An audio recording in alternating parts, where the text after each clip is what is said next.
Hey everyone, Tarim is back with you again to go over our upcoming Rift Runs drafting system. We know a lot of you are excited for us to finally have drafting, so let's take a look at the gist of what's going on.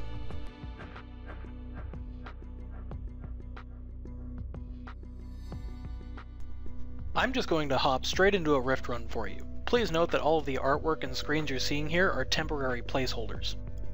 See here that you can enter a Rift Run with either 750 IP or 45 LP.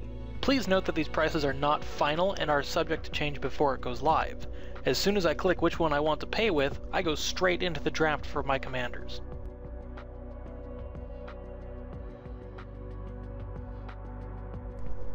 Once I've picked my 3 commanders to set the purity of my deck, I will then draft 40 cards from the pool.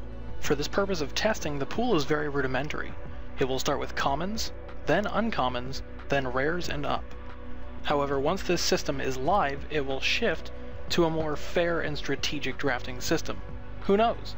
Perhaps this will be the run where I draft the deck only seen in nightmares. You'll notice first off is that we've begun to redo our UI, starting with the play screen. With so many new features on the way, a lot of them are looking better as our artists improve, so we're revisiting the UI gradually to make your experience more enjoyable.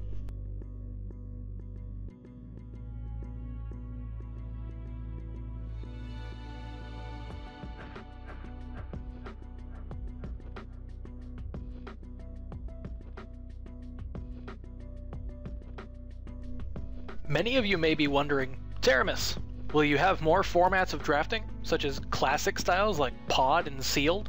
Well, one of my favorites was Backdraft, which led to the most hilarious decks conceivable. Maybe we'll have Cube or Winston Draft, Reject Rare.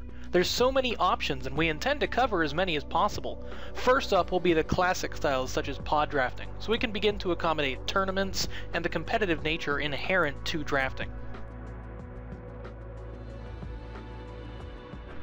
Well, now that I've finished drafting my deck, it's time to get started with the run. Many of you will recognize my opponent here, one of the members of the Infinity Council, Scooby Fred. Hi, Tarim. As a player, this is really exciting. Nightmare's been working for a long time on developing the core of the game, and they've done a great job, but there's nothing other than constructed, so there really wasn't much to do. There was very little replayability. Now they're starting to get parts that make TCGs really fun outside of the tournaments and competition they'll be making in constructed play. This will bring a lot of players back to enjoy themselves to be able to do more. And that makes the veterans really excited to come back and play against everyone to enjoy the beta again. Thanks, Scooby. So after this match is over, I would then continue to the next match. Here you'll see one of the most important parts of Rift Runs, the leaderboard. Taramis, why is there a leaderboard associated with these runs? Very simple. There is no cap or maximum amount of games you can play. If you think of it as if you have 3 lives, you essentially play as many games as possible until you have lost 3 times. Your score is then entered onto the leaderboard, and you are ranked amongst the world as well as your friends, as you can see with the tab on the bottom right.